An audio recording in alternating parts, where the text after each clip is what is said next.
Кәрілік деген бәле екен. Кейде бүкіл жамандық атаулыны бойына жинап алған сияқты көрінеді бұған. Басы ауырып, балтыры сыздаса да кәрілікке жабады. Бір күні дұрыс ұйықтаса, келесі күні көз ілмей шығады. Бәріне кінәлі кәрілік. Қанша уақыт ұйқылы ояу жатқанын өзі де білмейді. Көзі ілінгені сол сияқты еді, түс көрді. Әдетте шым-шытырық бірдеңелердің ішіне еніп кетіп, көзін ашқаннан кейін түсінде көргендерін қанша есіне түсіргісі келсе де, шашылған тарыдай оқиғалардың бас-аяғын жинай алмай мәңгіріп қалатын. Сосын, қойшы, түс түлкінің боқ емес пе, деп әлгінің бәрін тезірек ұмытуға тырысатын. Бүгін бәрі басқаша. Тіпті өзінің баласы Дулаттың үйінде жатқанына да сенер емес. Қатира қайда? Жаңа ғана екеуі шай ішіп отыр еді ғой. Қатираның қабағы түсіңкі. Бұған реніші бар сияқты. Қос жанарын алдындағы ыдысқа қадап, дастархан жиналғанша тіс жарған жоқ. Сосын мұның дәм қайыруын күтпей орнынан сүйретіле тұрды да сыртқа беттеді. Сол бойы шығып кетті. Артына қайырылып қарағанда жоқ. Таң атып келе жатқан сияқты. Сәлден соң бөлменің ішіндегі қою қараңғылық сейіле бастады. Сонда да ол төсегінен тұруға асыққан жоқ. Асыққанда қайда барады? Малы жайланбай жатыр ма? Қазір аядай үйдің опыр-топыры шығады. Алдымен келін тұрады, сосын балаларды оята бастайды. Бала дегенде бір ұл, бір қыз. Үлкен немересі мектепте, кішісі балабақшаға барады. Келін мектепте мұғалім. Оның да төсектен тұрған соң артына қарауға шамасы жоқ. Бәрін жүре істейді. Бұл шіркіндер неге тым болмаса бір сағат ерте тұрмайды? Бірге отырып тамақтарын ішіп баратын жерлеріне сосын бармай ма? Айтқысы келген, бірақ мұны тыңдап жатқан ешкім жоқ. Дулат, болсайшы енді, балалар сабақтан қалады. Тарс етіп есік жабылды. Күнде осылай. Содан кешке дейін бұл үйдің есігін ешкім ашпайды. Жалғыз адамның тамағынан ас өте ме? Шай қойып ішкен болады. Кешке тағы солай. Біреу қуып келе жатқандай дастарханның жайылғанынан жиналуы тез. Келін балаларды бол-болдың астына алады. Сабақ оқимыз, жатыңдар, ертең тұрмайсыңдар. Дулаттың да жайы белгілі. Жұмыстан шаршайтын да шығар. Күн ұзақ, селк-селк етіп машина рөлінде жүру оңай дейсің бе? Апыл-ғұпыл, кешкі асын ішеді де диванға қылжияды. Бұған барсың ба, жоқсың ба деп жатқан бір адам жоқ. Құрметті тыңдарман, егер де әңгімені тыңдап отырған болсаңыз, каналға тіркеліп, видеоны соңына дейін көріңіздер. Тілі жоғалған ұлттың өзі де жоғалады. Қазақша каналдарды қолдаңыздар. Ойына тағы да Қатира оралды. Түсіне кіруі жай емес. Аңқыл-сыңқылы көп еді. Әлде ауырып қалды ма екен? Орта жолда қосылды демесең, жаман адам емес.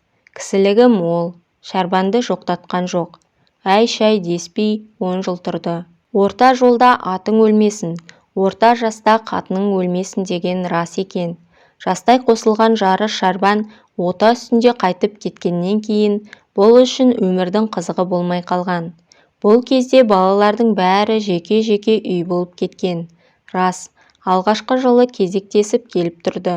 Бірақ онымен шәрбанның орны толған жоқ. Осылай шәрбанның жылын бергеннен кейін тағы 2 жылын жалғыздықпен өткізді. Бірде жазғы демалыс кезі болу керек. Бала шағасын ертіп келген Ақтауда тұратын үлкен қызы Айнаш кетерінде. Әке, енді анамыз қайтып келмейді. Осылай жалғыздан жалғыз отыра бересің бе? Деп әңгіме бастаған. Отырмағанда қайда барамын? Басқа түссе баспақшыл, деген. Деп күмілжіді бұл. Балалардың бәрі алыста, қыздардың қолына қалай кіремін? Дулат бар ғой. Әй, сол Дулатыңды қойшы. Тіпті соның аузынан әке деген сөз шықпайды ғой. Аналарың ата-әжесінің бауырына өз қолымен салып еді, сонымыз дұрыс болмады-ау деймін. Тіпті бізді бір бөтен адамдай көреді. Онда қарайып отырған жоқсыз. Айман сөзінің соңын жеп қойды. Бұл бәрін түсінді. Маған алаңдама, ел іші ғой. Маңдайға не жазылса соны көремін. 60-қа сол жылы толды. Бір ауылда тұратын аталас туысы Сәлім бірде. Осылай жүре бересің бе? 2 жарты бір бүтін жеген. Әйелсіз үйдің жайы белгілі ғой. Енді жүре берудің сәні жоқ. Жалғыз отырған әйелдер бар ғой, солардың біреуін үйге кіргіз деген әй-шәй жоқ. Қазіргі заманның кемпірлері шалға тиіп, біреудің кірін жуғаннан гөрі жалғыз отырғанды жөн көреді. Мұна тұрған ұзын көлде ана жылы қайтқан Ерғалидың кемпірі жалғыз отыр. Өзі кемпір дейтіндей кемпір де емес, өзің шамалас, жалғыз қызы тұрмыста. Соған сөз салып көрсек қайтеді. Бұл өзің білгендей уәж қайтарған жоқ. Ақыры не керек, Қатираға дәм осы үйден бұйырды. Біреулер тамырын басып көрген екен. Жалғыздық Құдайға ғана жарасады деп бекер айтпаған ғой. Шаршадым, тіпті жынданып кетпей жүргеніме таң қаламын деп кетәрі еместігін білдіріпті. Момын, артық сөзі жоқ адам екен. Тез тіл табысып кетті. Аз ғана күннің ішінде шаңырақтың шырайы кіріп қалды. Ыдыс аяғы таза, үйдің ішін де сыпырып, сыйырып отырады. Тамақтың да бабын біледі екен.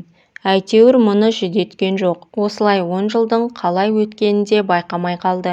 Жасы ұлғайған адамға ауру сырқау үйір болады ғой. 70-ті артқа тастағаннан кейін Қатираның да ыңқыл-сыңқылы көбейді. Бірақ өзі дәрігерден шошып тұрады екен. Ауруханаға жатсаң қайтеді деп көріп еді, ат-тонын ала қашып азар да безер болды. Сонда да бұл қоярда қоймай ауруханаға апарған. Онда баяғы тәртіп жоқ екен. Портал дейме, әйтеуір бұл түсіне бермейтін бірдеңелерді айтып, кезегіңіз келгенде өзіміз шақырамыз деп шығарып салды. Ау, сонда қалай? Ауруы жанына батып тұрса да қабылдамайсыздар ма? Заң солай. Ондай заңдарым бар болсын. Басқа не айтады? Содан кейін бұл да кемпірі де аурухана деп аузын ашқан жоқ. Арада біраз уақыт өткеннен кейін Қатира шай үстінде тағы бір әңгіменің шетін шығарды. Көптен жүзіне көз тоқтатып қарамағанда екен. Жанары солғын тартып, жақ еттері суалып қалыпты. Жүдегені көрініп тұр. Менің сүйретіліп әзер жүргенімді байқайтын шығарсың. Әйтеуір бүйірім шаншиды да тұрады. Ол ішіп отырған шайына шашалып қала жаздады. Ауданға тағы барып қайтайын. Әлгі не деуші еді? Хабар болмады ғой? Жоқ, қайтесін әуре болып.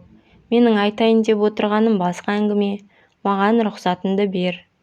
Түк түсінсем бұйырмасын. Түсіңнен шошып оянғандай бұл не әңгіме? Көп ойландым. Қызыммен де ақылдастым. Соның қолына барғаным дұрыс деп шештім. Ойының ба, шының ба? Әлде маған ренжіп отырсың ба? Жоқ, саған қалай ренжимін. 10 жыл болса да жақсы тұрдық.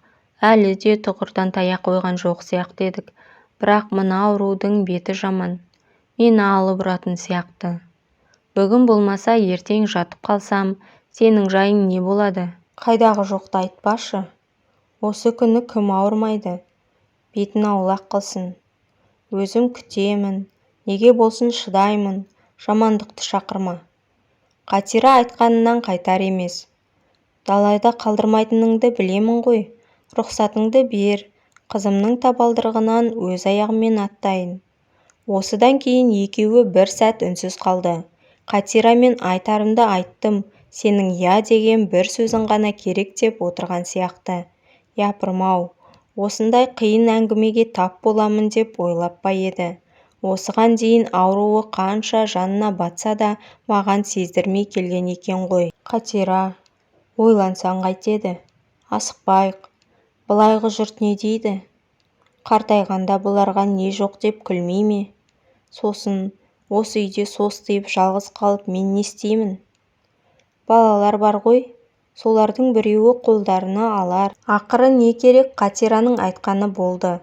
Мұның үйді малды сатайық, жартысын сен ал, бір қажетіңе жарар дегеніне де қараған жоқ. Менің осы үйге жеңіл чемоданмен келгенімді білесің. Жиған тергенімді жалғыз қызға тастап кеткем.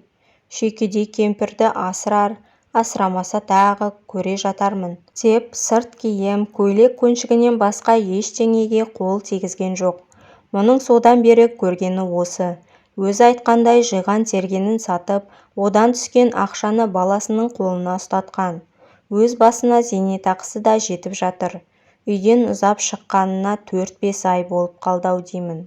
Жат жер, бейтаныс адамдар. Кәрі шал кімге керек? Үйге сыймай есік алдына шығып отырған бұған біреуі амандасса, біреуі көрмегендей өте шығады. Оған да көнді. Өз балаң өзектен теуіп, хал-жағдайыңды сұрамаса, көнбегенде қайда барасың? Оларға бұдан қолдарындағы қара телефондары қымбат. Таңертеңнен кешке дейін қолдарынан түспейді. Соған қайта-қайта жалтақтап, тамақтарында дұрыс ішпейді. Төсекте бастарының қосылғандығы болмаса, отбасы деген аты ғана. Адам сияқты шүйіркелесіп отыру, ортақ мәселелерді ойластыру жоқ. Баяғының балалары бос уақыттарында кітап оқушы еді. Бұларда ол да жоқ. Бара-бара не болады екен? Қатираның жағдайы қалай екен? Алғашқы кездері аңда-санда болса да телефон шалып, амандық сұрасып тұрушы еді. Хабарласпағалы біраз уақыт болыпты-ау. Жан қалтасын сипалап, телефонын іздей бастады. Қатира. Қазір. Дыбыс барып тұр. Тек Қатирада үн жоқ. Әлде ауырып қалды ма екен? Неге көтермей жатыр? Ол дегбірсізденіп, өзіне таныс цифрларды тағы да терді. Бұл жолы ар жақтан Қатираның «Алло» деген даусы естілді. Қатира. Әкесі, сенсің бе? Амансыңдар ма? Тыйышпыз. Өздерің амансыңдар ма? Телефоныңды көпке дейін көтермедің. Шошып қалдым. Денсаулығың қалай? Денсаулықтың несін сұрайсың? Тағы да ауруханаға жатып, жамап, жасқап келдім. Өзің қалайсың? Менің де халімді сұрайтын бір адам бар екен-ау. Оның қолдары дірілдеп, даусы да бір түрлі тұншығып шықты. Ауруханаға түскеніңді неге айтпадың? Әлде жетім шал деп бір жола есептен шығарып тастадың ба? Құдайға шүкір, балаларың бар. Сені жетім деп кім айтады? Жарайды. Қазір телефонмен басыңды қатырмай-ақ қояйын. Кейін кездескенде айтармын. Кездескенде? Таңданып айтты ма, қуанып айтты ма? Қатираның осы сөзі біртүрлі естілді. Көмейіне кептелген өксікке тұншығып сөйлей алмай қалды. Осыдан кейін Сәлімнен маза кетті. Қабырғадағы сағатқа қарады. Қой, ерте күнді кеш қылмайын. Ол осылай өз-өзімен сөйлесіп жүріп, қалай киінгенін, орталықтағы аялдамаға қалай жеткенін де аңғармай қалды. Автобус көрінбейді. 2-3 жеңіл машина тұр екен. Соларға жақындады. Біреуін шырамытқандай болды. Өздерімен бір көшеде тұратын Дулат теңдес Қадыржан деген жігіт. Қадыржанбысың? Деді жақындап келіп. Ассалаумағалейкум ата, бір жаққа барайын деп педіңіз? Иә, жеке көлге баруым керек. Қай жеке көл? Ондай ауыл Есіл ауданында да бар ғой. Жамбыл ауданы, бұрын орталық болған. Благовещенко десеңізші? Иә, сол ауыл. Жердің түбі ғой. Алыс жақынында нең бар? Қиқаңдамай мені сонда жеткіз. Ақшаңды беремін. Айтпақшы, сен біздің Дулатты білесің ғой. Соған менің ауыл жаққа кеткенімді айта салшы. Жақсы деген жүргізуші жігіт келіскенін білдіріп көлігіне қарай беттеді. Шетелдік жүйрік көлікке жер алыспа. 2 сағат өтті ме, өтпеді ме, жеке көлдің де төбесі көрінді. Орталықтағы базардың жанына түсіп қалған қарт сұрастырып жүріп іздеген үйін тез тауып алды. Биік дуалмен қоршалған шағын үй екен. Ақырын сыртқы есікті итеріп еді, ашылып кетті. Қора-қопсы көрінбейді. Соған қарағанда үй иелері мал ұстамайды. Қазіргілердің қайсысы болмасын мал десе шошып тұрады. Қатира дүкенінің тамағына қарап қалған екен ғой. Ол үсті-басын қағып, баспалдаққа аяқ іліктіре бергені сол еді, сыртқы есік айқара ашылып, алдында тұрған Қатираны көрді. Сәлімсің бе? Сенейін бе, сенбейін бе? Мана ғана үйде отырмын деп едің ғой. Ол үн-түнсіз Қатираны бас салып құшақтай алды. Содан кәдімгідей солқылдап жыласына кеп. Қатираның да көңілі босап, бұған қосыла кетті. Сәлден соң, қой, біреу-міреу көріп қалса ұят болар, үйге кірейік деді. Көрсе көре берсін. Сәлімнің 2 иығы селк-селк етеді. Қатира үйде жалғыз екен. Жоғары шық деп бәйек болып жатыр. Балалар қайда? Қыз күйеу жұмыста. Балалар да үйде тұрмайды. Жатарда бастары әзер қосылады. Таңертеңнен кешке дейін екі көзім төрт болып соларды күтіп отырамын. Сен де менің кебімді киген екенсің ғой. Біздің жасымыздағылардың бәрі де солай шығар-ау. Бұл өмірде біз үшін енді не қызық қалды? Әкесі, олай демеңіз. Балаларда да кінә жоқ қой. Қайтсын. Қазір өмірдің өзі де аласапыран, біртүрлі болып кетті ғой. Жайғаса бер, мен шай қоя қояйын. Сәлім өз-өзіне келіп, жан-жағына көз тоқтатты. Үйдің іші тап-тұйнақтай, көлденең жатқан ештеңе жоқ. Соған қарағанда Қатира қарап отырмайды. Кешікпей шай да келді. Ал сөйле, бұл жақта қайдан жүрсің? Сені іздеп келдім. Сағынып қалдым десейші. Сағынғаны сол, сенсіз тұра алмайтынымды түсіндім. Қатираның кірпігіне мұң ілінді. Өзің жүдеп кетіпсің ғой. Әлде келінің күтпей ме? Олар жеген тамақты мен де жеймін. Тек жалғыздық ажытып болды. Өткенде ауырып қалдым деген соң, сенің айтқанынан шыға алмап едім. Бәрі бекер болыпты. Кім бұрын кетеді, бәрі Құдайдың қолында ғой. Басқа түскенді көріп алмаппын. Қазір денсаулығың қалай? Шүкір, 2 рет ауруханаға жатып шықтым. Басында жаман аурудың құрығына іліктім бе деп зәре-құтым қалмап еді. Одан аман екенмін. Дәрісін ішіп, үй ішінде жүріп тұруға жарап қалдым. Жарайды, ауырма. Әлде менен құтылу үшін жасаған қулығың ба? Ой, отағасы, сен де айтасың-ау. 10 жыл тұрдық, маған сенен жақын кім бар еді? Балалардың өз қызықтары өзінде, өзің қалайсың? Жалғыздықтың зардабын тартып жүрген жайым бар. Жетіммін. Қайдағы жетімдік? 10 бала тәрбиелеп өсірген адам жетім бола ма? Солай ғой. Бірақ заман өзгеріп кетті ме? Бізді керек қылып жатқан бала жоқ. Бұл өзі тек менің басымдағы жағдай емес-ау деймін. Бара-бара бүкіл қоғам осындай дертке шалдыға ма деп қорқамын. Осындайда құбылмалы заман болады екен деп кім ойлаған?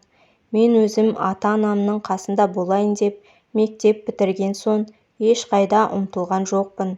16 жасымда тракторды тізгіндедім.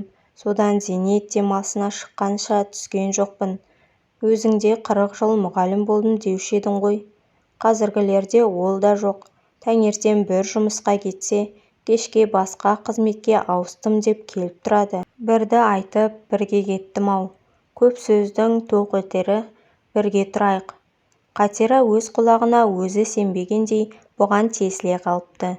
Сәлден соң езуіне күлкі үйірілді. Өзің жұрт не дейді деуші едің ғой. Жұрт не дейді? Әлгі телевизордан көрсетіп жататын шетелдің ақшасын қайда шашарын білмейтін еріккен байларының кебін киіп жүрмейік. Олар бүгін ажырасса, жарты жылдан кейін қайта қосылып, той жасап жатушы еді ғой. Күлкінің көкесі сонда болады. Алжыды дейме, жынданды дейме, даңқымыз бүкіл елге жайылады. Жұрт не десе о десін.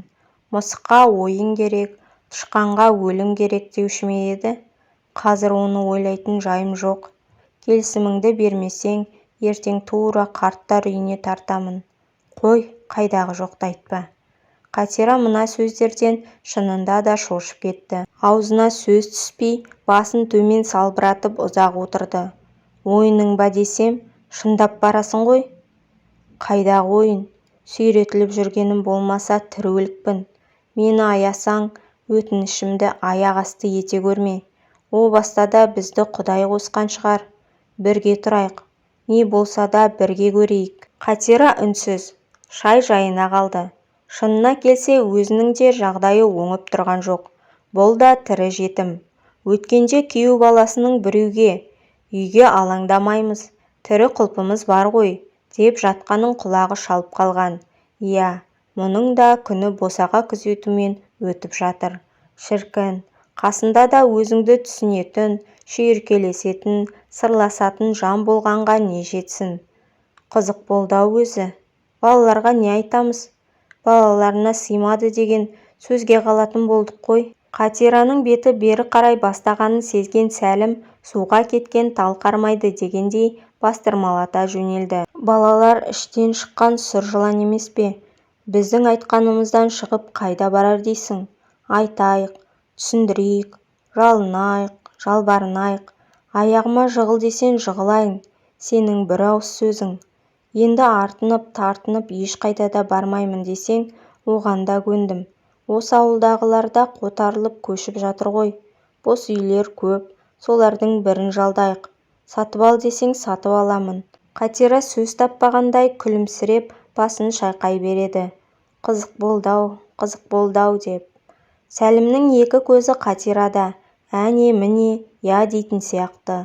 Сол сөз аузынан шыққанда жүрегі құрғыр сыр бермесе жарайды ғой. Расында да, жүрегі дүрсілдеп, кеудесіне сыймай аузына тығылды. Сәлден соң көзінің алды бұлдырап, астындағы орындығы теңселіп кеткендей болды. Одан әрі не болғаны есінде жоқ. Ол есін жиып көзін ашқанда аяқ жағында отырған Қатираны көрді. Қатира: «Я, менмін, қасыңда отырмын. Зәремді алдың ғой. Қозғалма». Дәрігер қозғалмасын деп кетті. Дәрігер? Қайдағы дәрігер? Мен қайда жатырмын? Үйдесің, алаңдама. Дәрігер бәрі жақсы болады. Жүйкесі жұқарған. Оған денсаулығына төніп тұрған қауіп жоқ деді. Қатира: «Үндеме. Не айтатыныңды білемін. Бәрі шешілді. Балалар қарсы емес. Мына көрші үй көптен бос тұр еді. Иесімен келісіп, жинастырып жатыр. Аманшылық болса, ертең сонда көшеміз. Жазмыштан озмыш жоқ дейді ғой. Бұл да Алланың қалауымен болып жатқан шығар. Балалардың қасында болайық». Қатираның мына сөздеріне сенерін де, сенбесін де білмеген Сәлім сұлқ жатыр. Осы сәтте құрғақшылықтан кезенесі кеуіп қалған жер сияқты көзінің алдын торлаған қатпар-қатпар әжім іздерімен бір тамшы жас төмен қарай домалай берді. Әңгіме авторы Жарасбай Сүлейменов. Құрметті тыңдарман, егер әңгіме ұнаған болса, лайк басып, комментарий жазып, каналға тіркелмеген болсаңыз тіркелуіңізді сұраймын. Мені қолдаған әр оқырманға мың алғыс.